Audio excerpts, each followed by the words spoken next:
便是这里，我们黄泉当铺做天下江湖的生意，各家都有宝库存放于此，此处就是你们暗河的宝库。哎，我问一下，若没有这把钥匙，这不一翻就进去了？如果你要直接翻身而入，相信我，即便你是暗河的大家长，你也没有办法活着出来。你们暗河的那个朱朝，知道朱朝？不值一提，不值一提。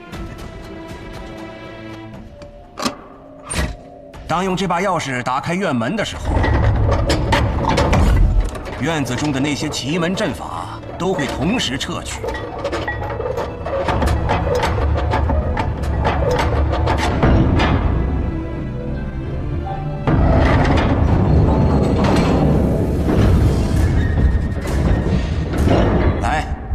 收好这把钥匙，接下来你就会知道，这钥匙有多么的珍贵。好。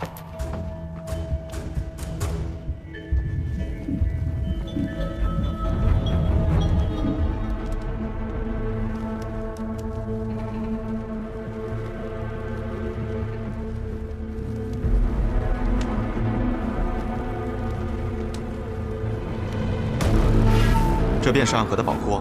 首先来点粗俗的。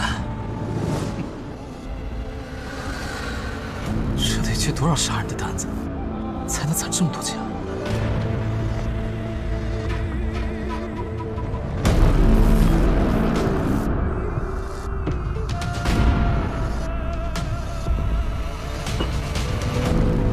这一屋子的金砖很多吗？你能不能了解一下人间的疾苦啊？我那一屋子的白银，连同那间宅子加起来，都没有这1箱黄金值钱。但这间屋子里有这么多金砖啊！原来如此，暗河将所有的财富都藏于此处了。若以为仅仅只是财富，苏家主，你太小看暗河的先辈们了。跟我来。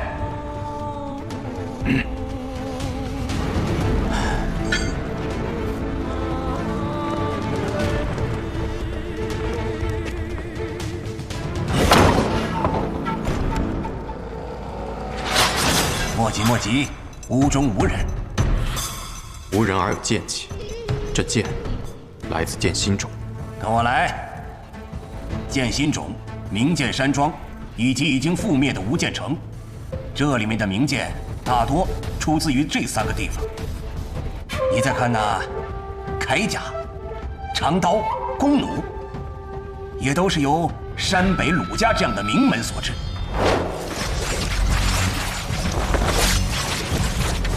你再看那霸王甲，世间以为只有穆家藏有一具，其实你们暗河有一套一模一样的。这间屋子比方才那五金砖要值钱。若以金钱的价值来评判，自然比不上那一屋子的金砖。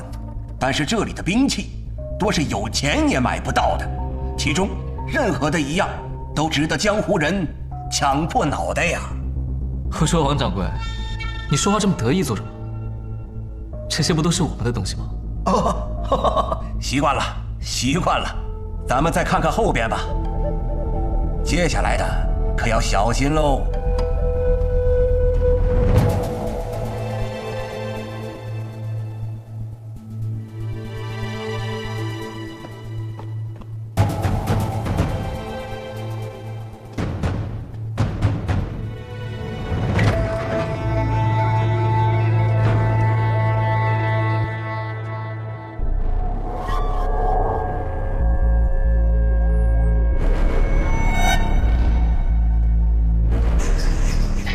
我曾与雷门雷千庭一起参与了对抗叶鼎炽的围杀之阵，这些名字我都曾听他提起过，都是雷门中最厉害的火药。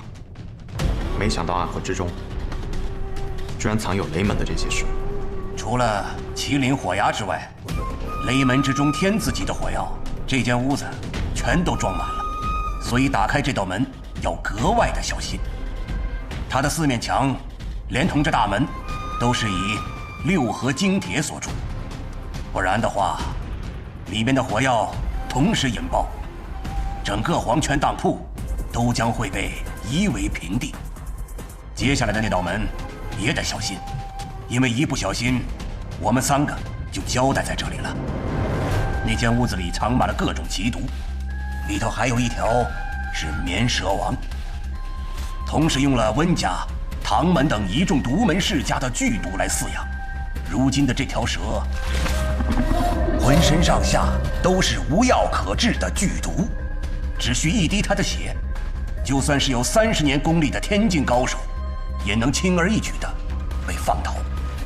若我没猜错的话，剩下一道门中，应该还藏有各类暗器。你很聪明。若将这些带回暗河，暗河随时便是一支军队，一支全天下最强的军队，所向披靡，神挡杀神。佛挡杀佛。唉，难怪这柄剑能搅动这么大的风雨。可这里是当铺，不是钱庄。聪明。很多人见到这一屋子的财宝，怕是心底里早就荡开了花，谁还会在意那些个细节？既是当铺，那我们必须要付出一些代价，才能得到这些东西。我们的代价是什么？没有任何代价，起码对我黄泉当铺来说，今日不需要。我不信。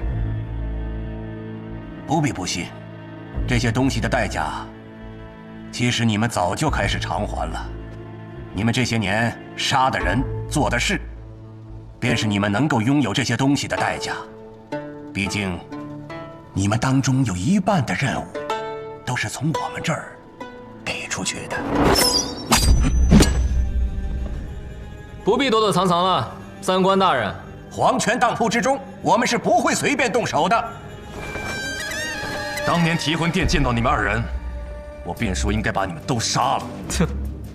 可我也说过，正是因为他们危险，才有将他们留下来的意义。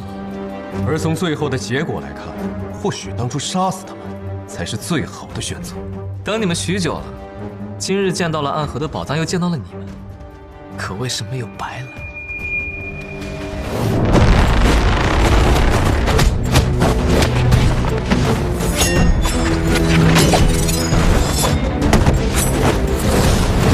演魔场，退！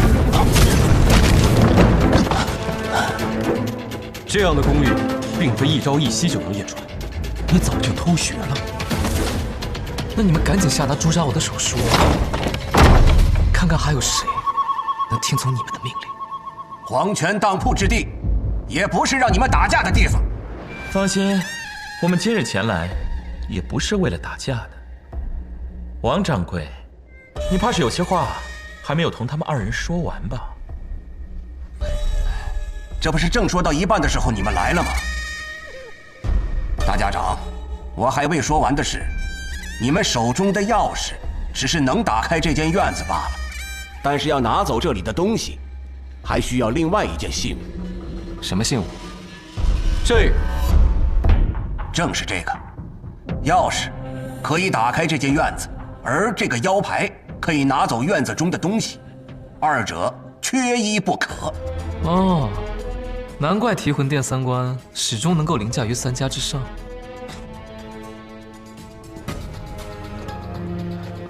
我知道你在想什么，你在想，趁着黄泉当铺来不及反应，就将我们给杀了，然后夺走这块腰牌，亦或是把我们跟王掌柜都杀了。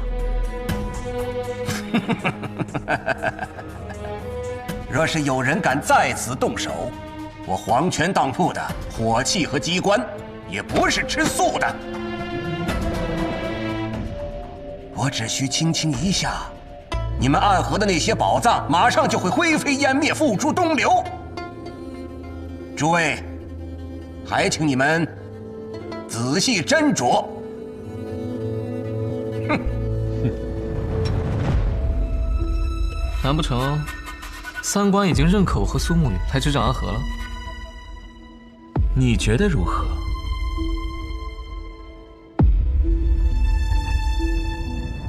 你们忽略了一件事情。什么？我们并不认可提魂殿，也不会再认可三观的存在。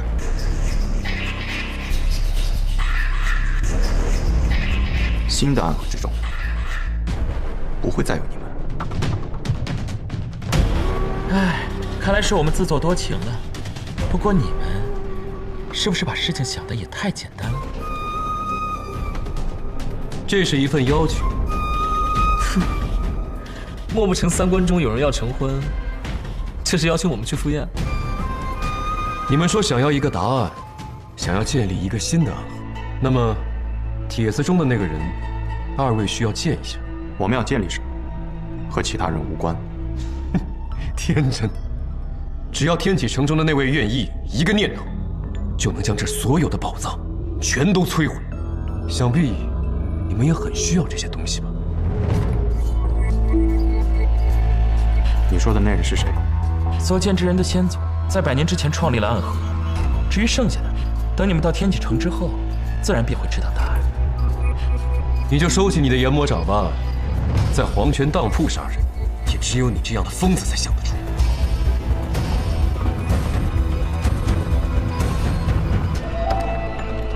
你当时讲的没错，无需我们主动出击，他们会自动找上门。那便顺他们的意，在天启城中相见吧。我们现在就回暗河，召集3家家主，带着满门精锐杀去天启吧。谈判？谁和他们谈判？真是可笑。这是一场博弈，若直接落下所有棋子，便会陷入被动。也是啊，他们让我们去，我们就去，未免也太小看我们暗河。所以我们现在要做的事就是，似乎我们应约了，又似乎没有。是，所以，我一个人去。你以孤子入局，而我会其后赶到，打他们一个措手不及。你回到暗河，我会将我在天启城中探得的虚实告知于你，须做一个万全之策。你的身份，这样日日从那里撕离，难道就不怕被琅琊王他们发现吗？许多人都知道，我不甘心留在荒岭。若是我每天都老老实实的待在那儿守墓，怕是他们才最是担心吧。话说回来，宗主，那投名状近来如何了？你就让大皇子殿下等着瞧吧。我会利用好暗河这把刀，来帮我们杀掉我们共同的敌人。好，宗主有这份自信是好事儿。何日与那纸伞鬼相见呢？3日之后，他便前来赴宴。那现在来的这道剑气，又是属于谁的？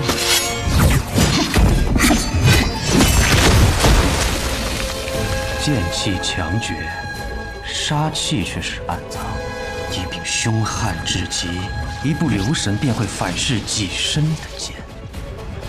方宇，你大胆！你便是苏沐雨，很好。我约你3日后来见，你今日便来，为何呀？此行来此，不是尹宗找我们暗河，而是暗河来找尹宗。你想3日后见，而我想今日便见。你与传说当中的苏沐雨不太一样。传说中的我是如何呢？传说中的苏沐雨，比起一个杀手来，更像是一个剑客，性格温和，待人有礼。可是你一来，便要拔剑，一开口，便要反客为主。如今暗河已无杀手，我身为苏家家主，自当需要强硬些。不过此处还是易宗主的府邸，我仍是客，不请自来，的确有些冒昧。若主家不欢迎，我也可离去。原本3日后，苏家主能吃得上斋月楼的见天宴，可惜了。既然你已经来了，总得有待客之道。五牙在，通知厨房多备几个菜，我要与苏家主谈事。多谢。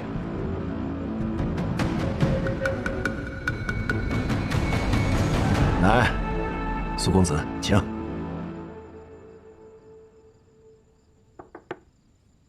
苏公子一定还在困惑，暗河和影宗原本并没有什么联系，可是如今却忽然之间，好像有了千丝万缕的关系。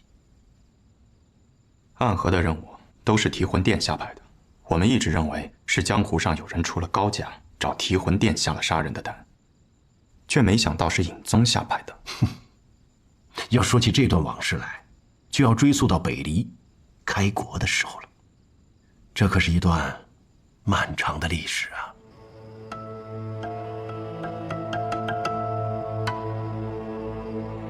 可如今执掌暗河的苏昌河，以及我，和几百年前的隐卫团没有任何关系。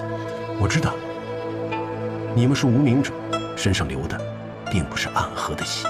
你错了，如今的我们才是真正的家人，而我们要选择自己的路。还是太年轻了，看来你们什么都不知道。比如说万卷楼。万卷楼，没错，就是万卷楼。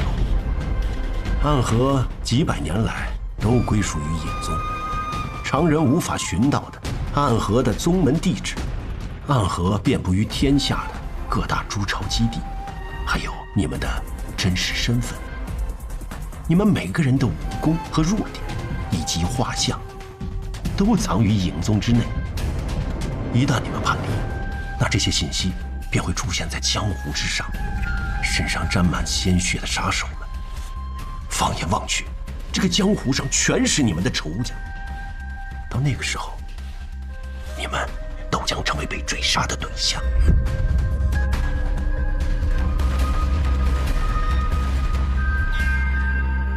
我知道，你们一定会以为，如今的尹宗空占着一个国丈爷的名号，在这天启城之中，早没了当年的威风，连暗河都不如，又有什么资格做暗河的主人呢？可是，只要我愿意，我便能毁了暗河。你们想重新建立一个暗河，想要从头开始，可是年轻人有志向是好的，可是有的时候也应该停下来，掂量掂量自己的能力。你们真以为就凭你们几个年轻人，能够反抗尹宗100年来的控制吗？说出你的条件。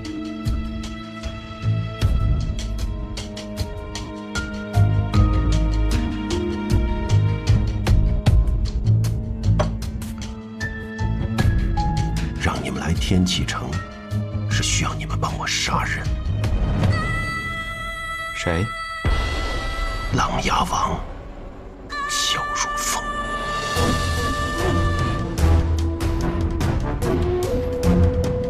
暗河是替萧氏皇族扫平江湖的影子，而尹宗则是暗中护卫天启城的影子。那么天启城中的事，应与暗河无关。琅琊王身为萧氏皇族，刺杀他，违背二者所护卫的理念。这个任务不是尹宗应当做的，而是宗主的私心。既是私心，那便需要交换筹码。你想要什么筹码？你方才说的那些，都要从这个世界上彻底消失。暗河和尹宗从此以后无关。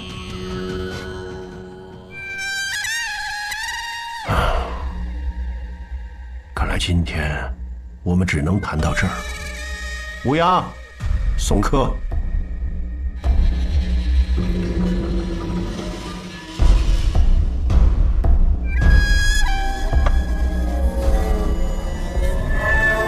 宗主比我更清楚，你要我们做的是一件什么样的事。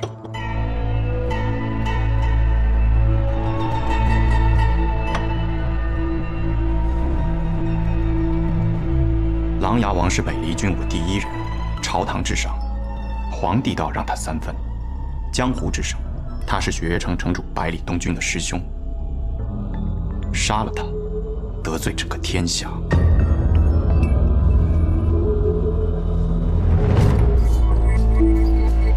我不觉得你能够和我谈条件。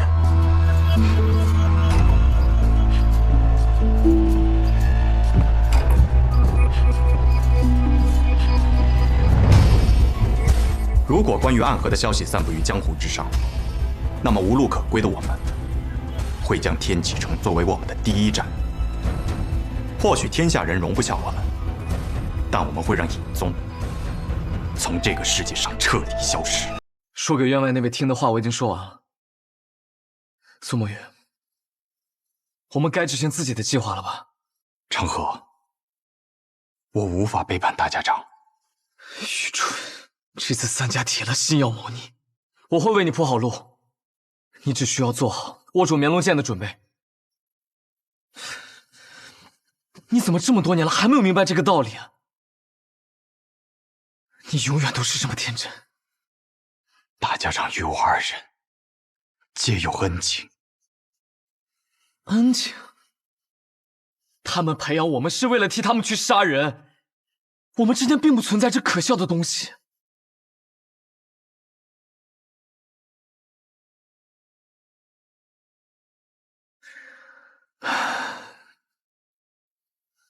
只有你真的把安河当成了自己的家。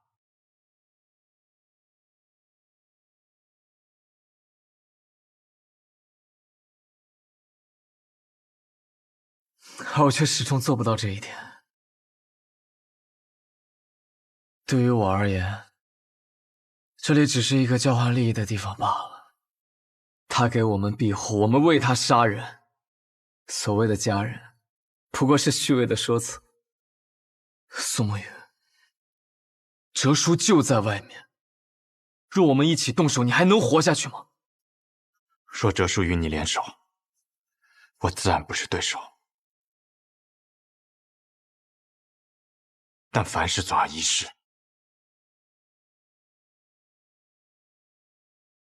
你要是说得通，你就不是苏沐雨。我真傻，和你白费这么多口舌。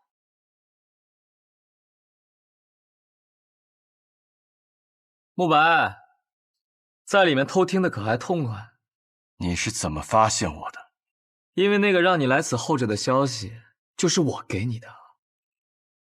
哼，咱们都是同族，就该互通有无。谁跟你是同族？苏长河，你给我等着！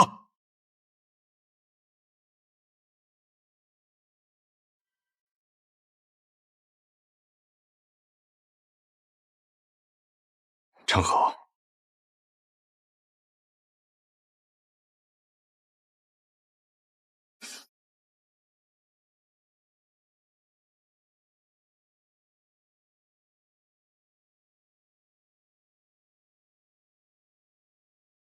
开弓没有回头箭，大家长这次一定会死，我也一定要拿到灭龙剑。所以，好好想一想我们当年的约定吧。苏沐雨，你去做暗河的魁，以后成为大家长，统帅三家，而我留在苏家，继承苏家家主之位。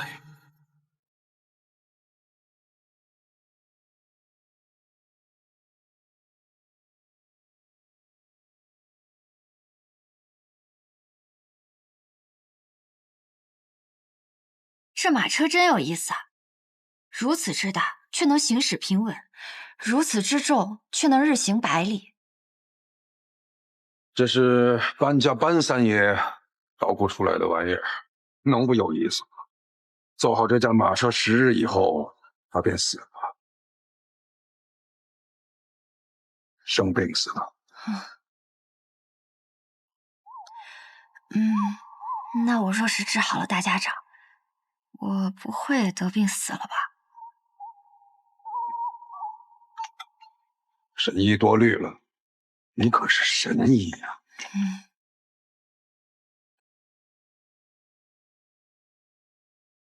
暗河之乱已经开始，不出10日，我们便会得到一个结果，让暗河的水蔓延整个江湖，涌入天启。成河，或许这一次，你我要对彼此真正的拔剑了。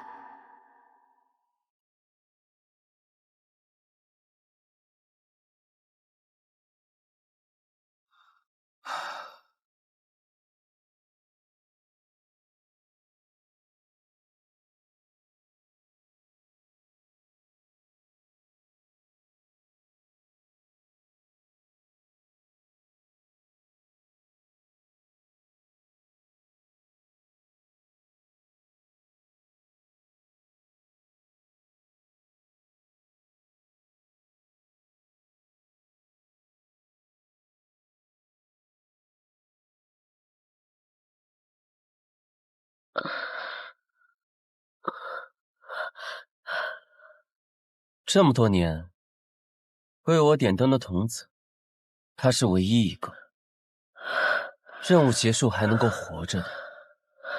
要带他回去吗？不必了。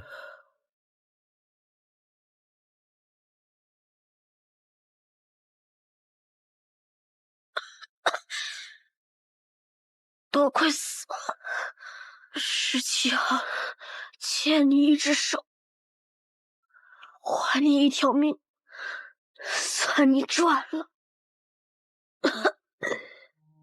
多少暗涌的情绪，不舍的挣脱，漫漫长夜中寻觅，挣扎爱痛的17号，你怎么会在这里？我偷听到你们的任务点，私逃出来巡礼，我来接你回家。那地方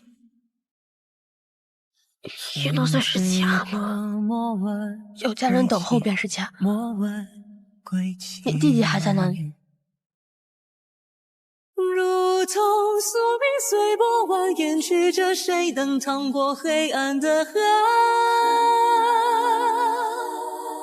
哪里会有彼岸穷尽一生，唯一点光，倾尽颜色。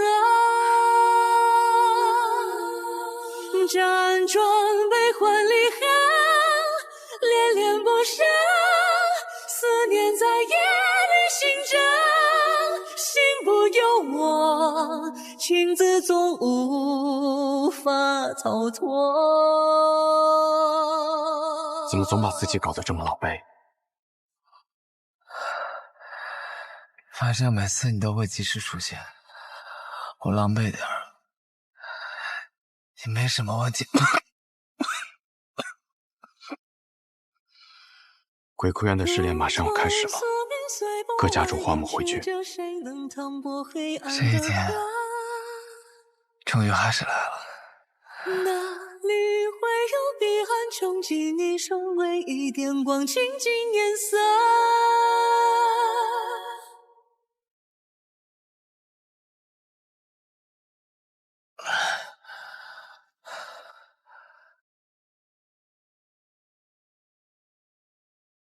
想必你们已经有所了解，待会儿时辰一到，你们就会前往鬼窟渊。每组10个人，只允许留下1个。第一组86号、18号、74号、42号、34号、26号、17号。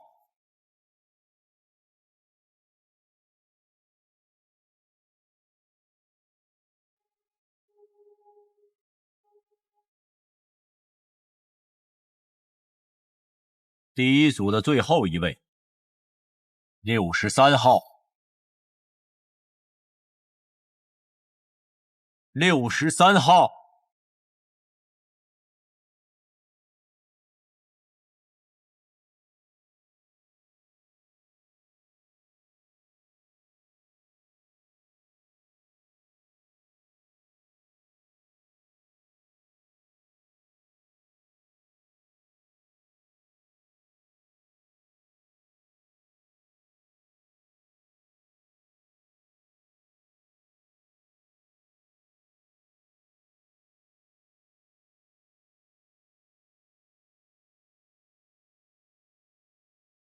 谁惹了木丘兄啊？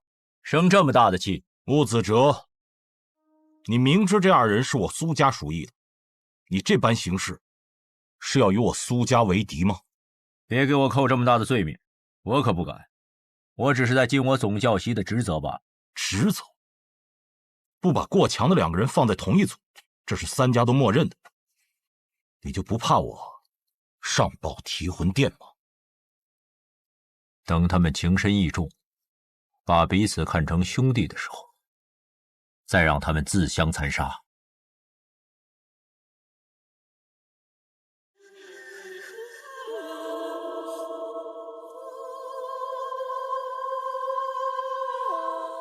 活则在一起，不要走散了。看起来也没有办法与你走散了。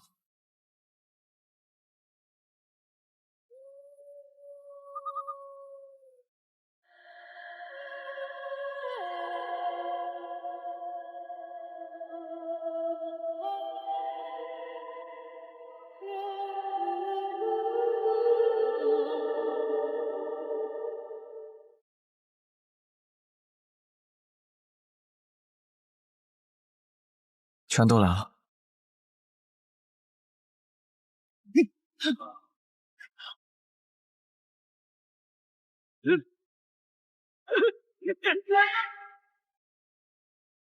谁都知道你们剑术高超，与其1对1跟你们单打独斗，还不如合力把你们都杀了。我们剩下的再斗，还有几分生气。那便来吧。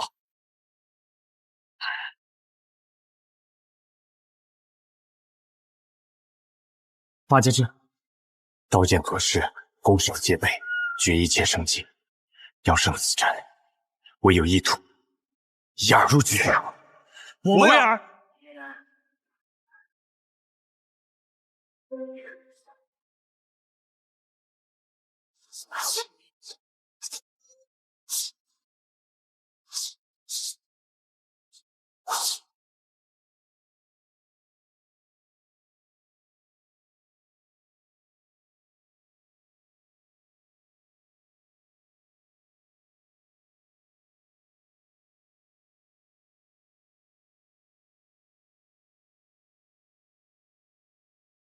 要破八节阵，唯有牺牲一人才能找到突破之口。我们2个同时上，算怎么回事？我知道，我来。有生于河下残风冥冥中汹涌，那我走了。回头望云都乱荡，闭上眼月暗之上，谁觉家乡天地长空，等空出世扭转乾坤，黄雨笑子林根深，走在我脚下我不寻根，借一生不爱也不恨，经历穿越大河，终身一夜的人满泪痕。你留了珊瑚中身份，请忘记我是谁，因我也是我们。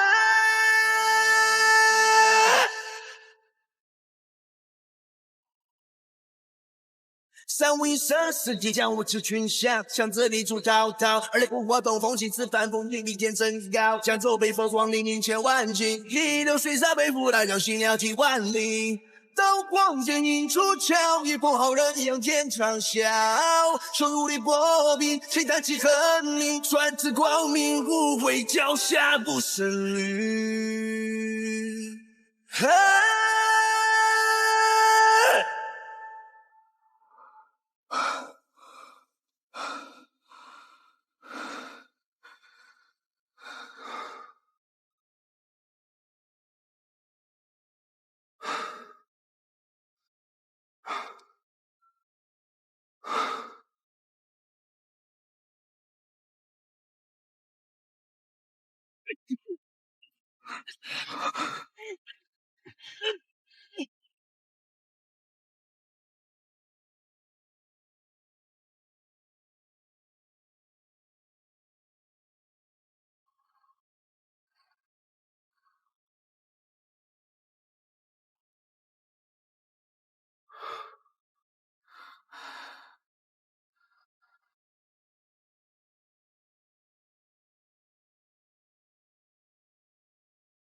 只剩我们2个人了，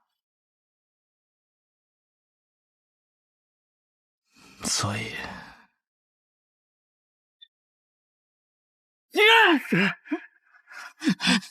你疯了吗？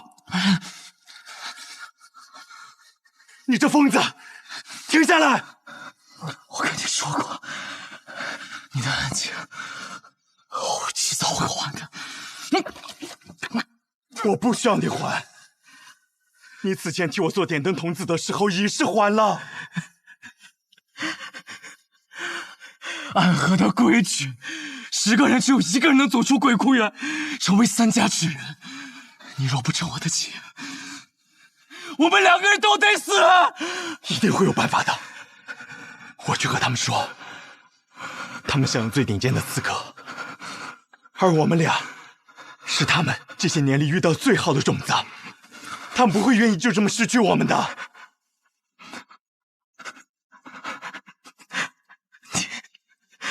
你太天真了。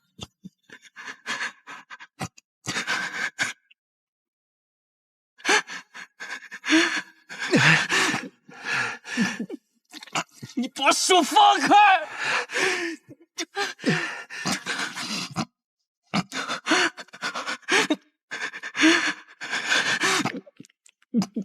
你把手放开！只要足够强，便有资格天真。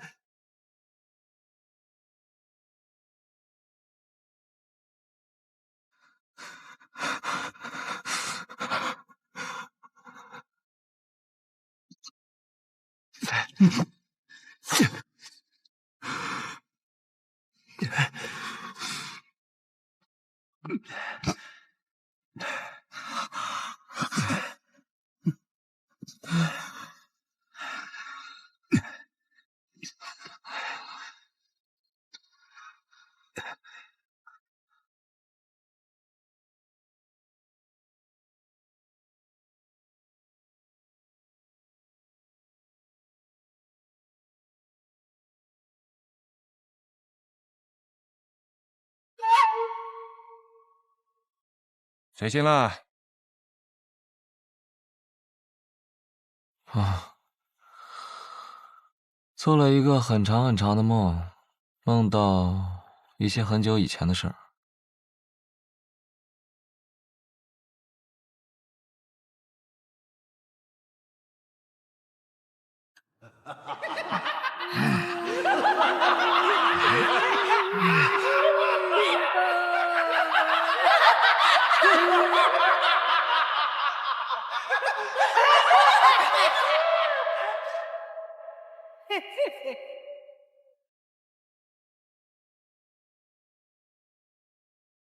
邪魔外道，勿近勿深。我们是邪魔外道，难道你们要就是邪魔障？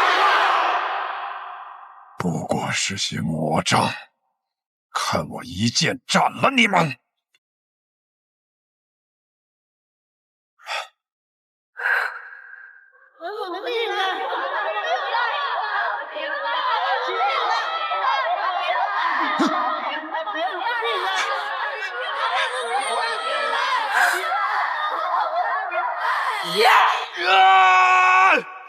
不好！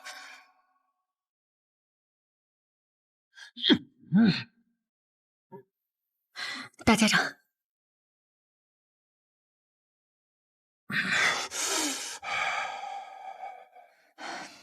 人在虚弱时，邪气便会找机会侵染人的身子，做噩梦是正常的事。大家长不必担心。大家长可还安好？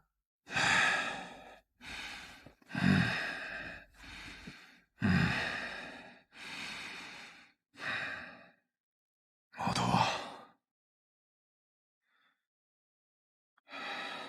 是。神医啊，你此生救过多少人？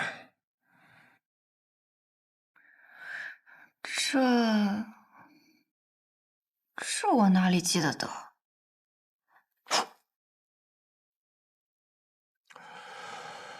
加上唐二老爷，我此生杀过832人，很多人我甚至不记得他们是谁，但心底里总会有一个声音告诉我，那是我杀过的人。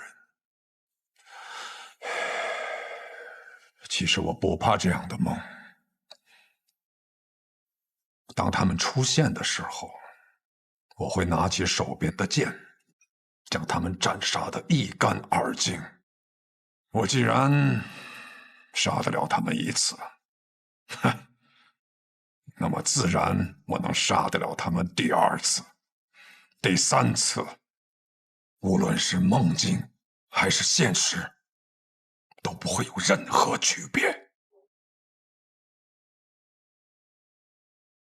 但这一次，当我拔剑的时候，发现手里的剑已经断了，需要让沐雨快些回来。难道大家长就不害怕他在这个时候背叛你吗？不会的。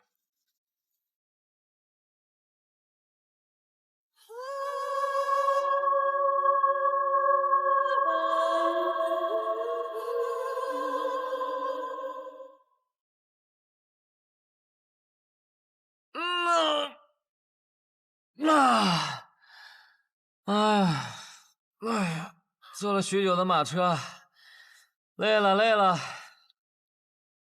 小长河，你这个样子能追到鹰，你到底是什么安排啊？追得上。大家长此行北上，无非就是想拖延时间，按照他的手段。老爷子有没有事儿我不确定，但是我们这一批跑腿的，定是要被他清算。所以在我这儿，大家长必须死。然后呢？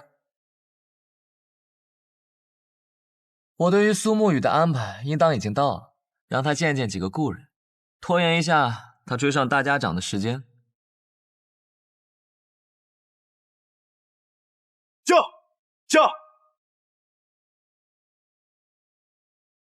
驾！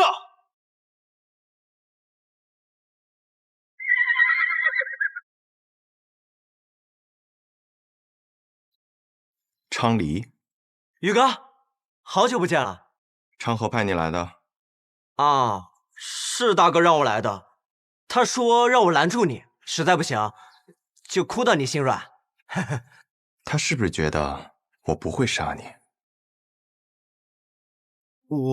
他自以为能猜透我的心，可我杀过这么多人，我也有无法控制住自己杀心的时候。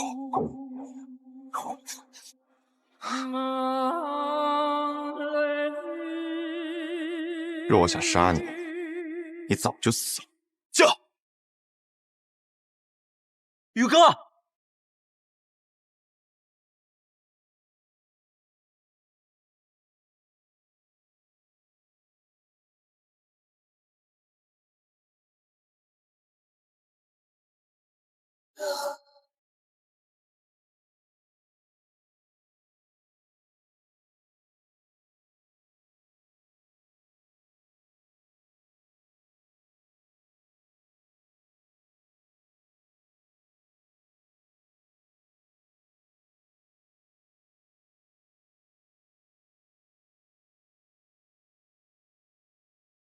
老师，你口中的老师这2个字，放在我的身上，我可不敢当。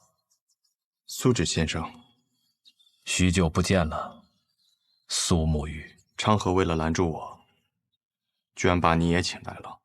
不必怪昌河，是我自己想来的。我想此事之后，或许我们便没有相见的机会了，就自请来此见你一下。顺道下一局棋。我在赶路，没有时间。若有机会再见先生。回到暗河，我定去藏书阁拜会。若我没有做到让你下完这局棋，昌河或许会杀了我。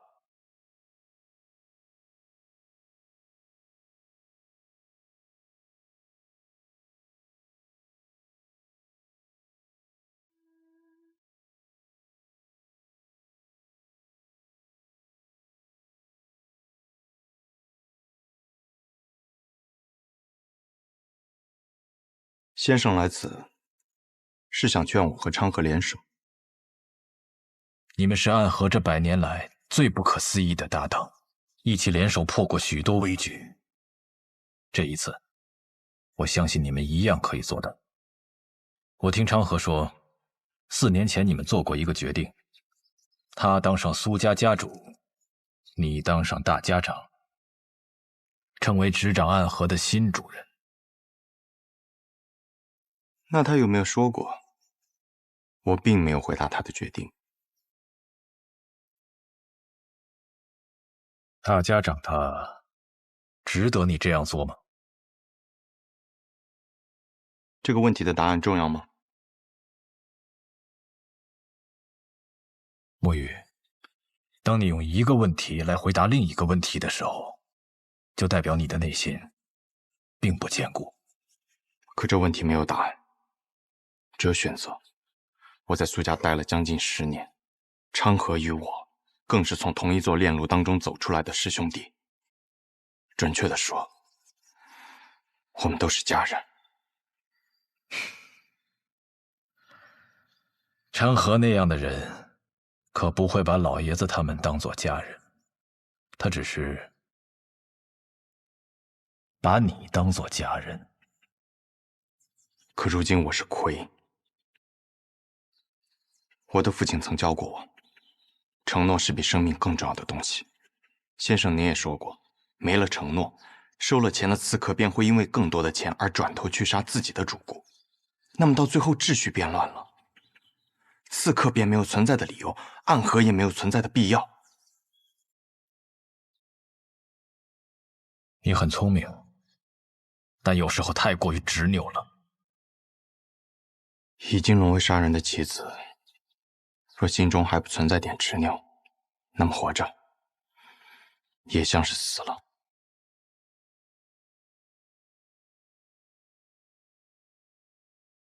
先生，你败了，告辞。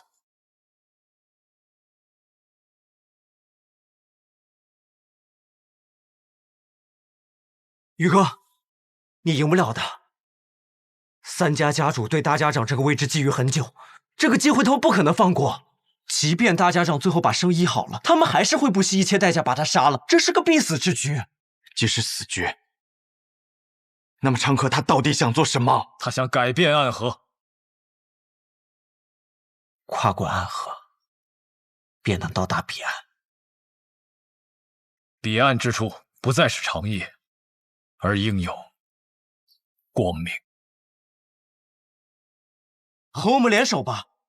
大哥的意思是让大家长在一个合适的时机死掉，死之前他把绵龙剑传给你，你执掌暗河，而他则去扫清苏家的障碍，成为苏家家主。到时候其他2家再有不满，你们便联起手荡平暗河。宇哥，抱歉，我有我的选择。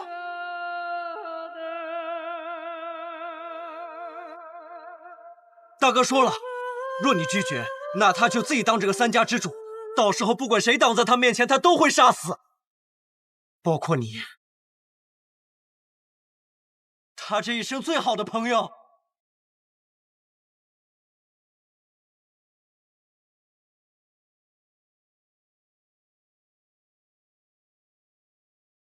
沐雨，道阻且长。行则将至，驾！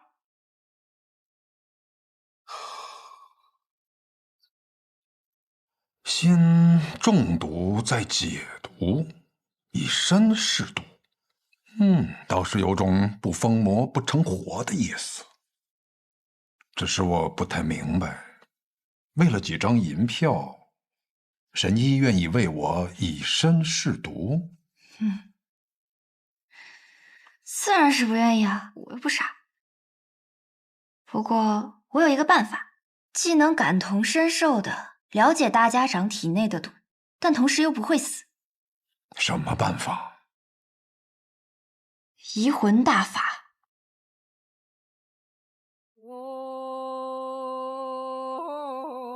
药王谷的秘术移魂大法，若是一旦对某人施用此法，就能和他无感共识，他的过往和此刻的想法都无法逃脱施用者的眼睛。若是遇到意志薄弱者，甚至能彻底占据他的意识。我初听到此门功法，还曾感慨，这哪里是医术，分明是邪术。确实，医者行医，治的是人身体里的毛病，而移魂大法却能治人心病。不过我这次对大家长施用移魂大法，为的是彻底去除你体内的毒。至于大家长你心里想的那些嘛，我可以试着不去看。若是一旦施用移魂大法，那我的性命自然是全在我白鹤怀的掌控之中了。届时只要我想，可以随时杀死大家长。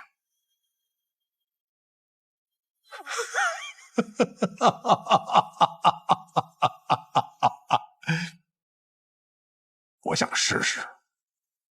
大家长能活几日就让他活几日吧，反正我们抓紧时间找机会，先把那小神医给杀了就是。大家长和那个神医有地质摄效保护，你那么有信心？哎呀，我派人传了封信，去向了北面那座皇城，里面有一个人出身唐门赫赫有名，是唐二老爷最亲近的弟子。九江琵琶亭内3道暗器震惊天下，是可以与司空长风、百里东君等人齐名的高手。唐灵月，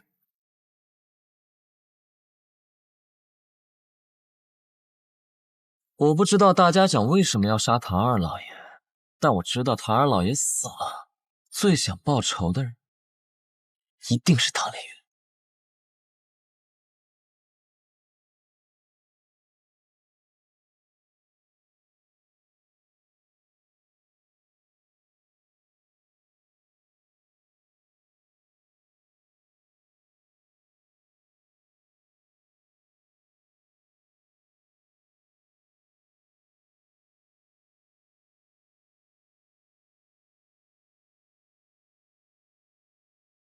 护送大家长离开，快！是。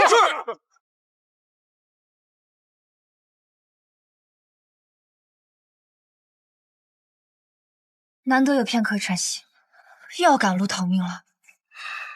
等你治好我，便无人敢来了。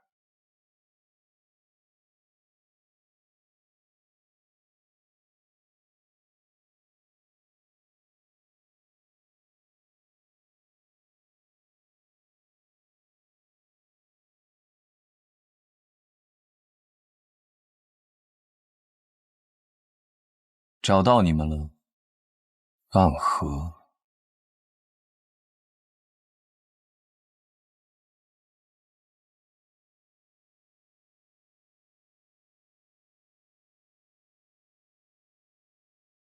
龙须珍，你是唐门的人？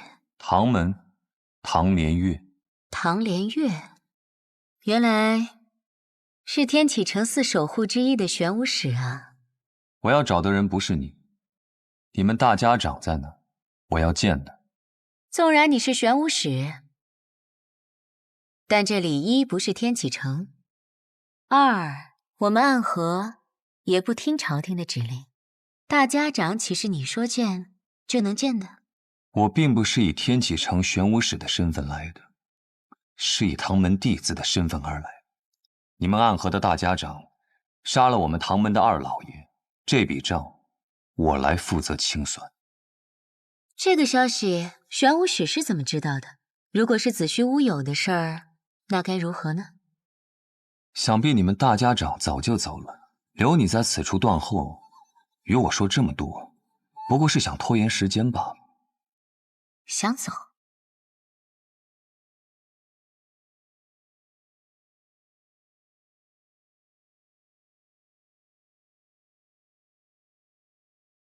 接！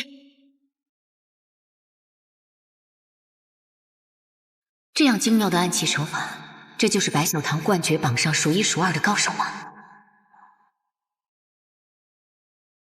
荧惑纸蝶和幽冥珠，你是暗河穆家蜘蛛女。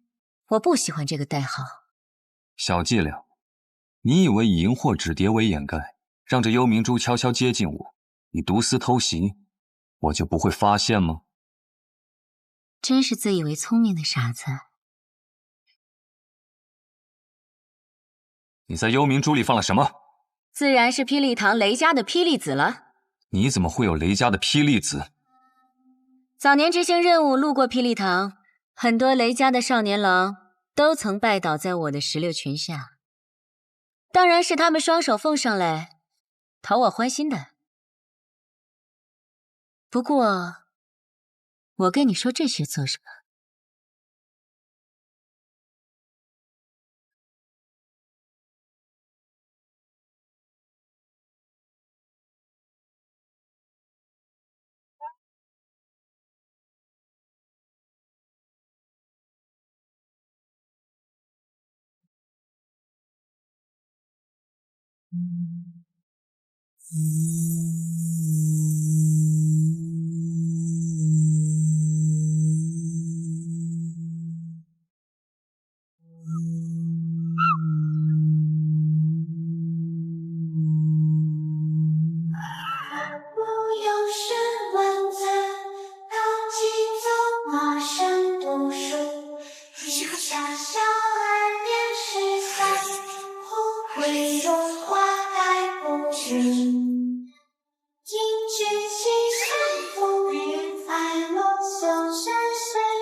童子点灯，阴魂索命。可曾记得昔日也差点做这点灯的童子？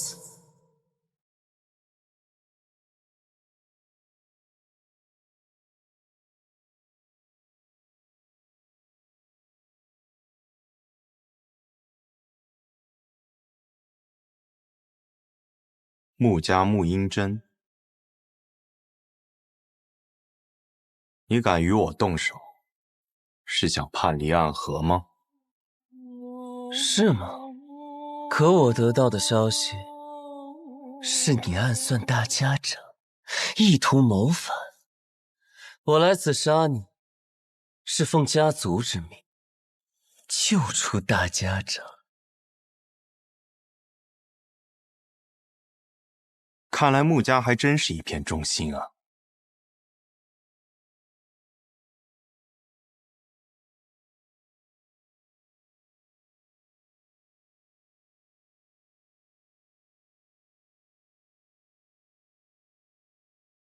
素闻纸伞鬼苏沐雨最强的剑法乃是18剑阵，可看你现在这个架势，似乎是觉得我没有资格同时见识你那18柄剑了。你确实没有资格。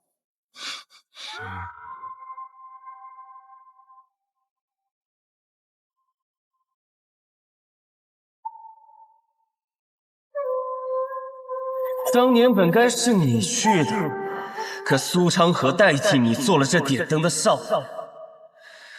按照我的计划，他们应当都要死掉，可他却被你救。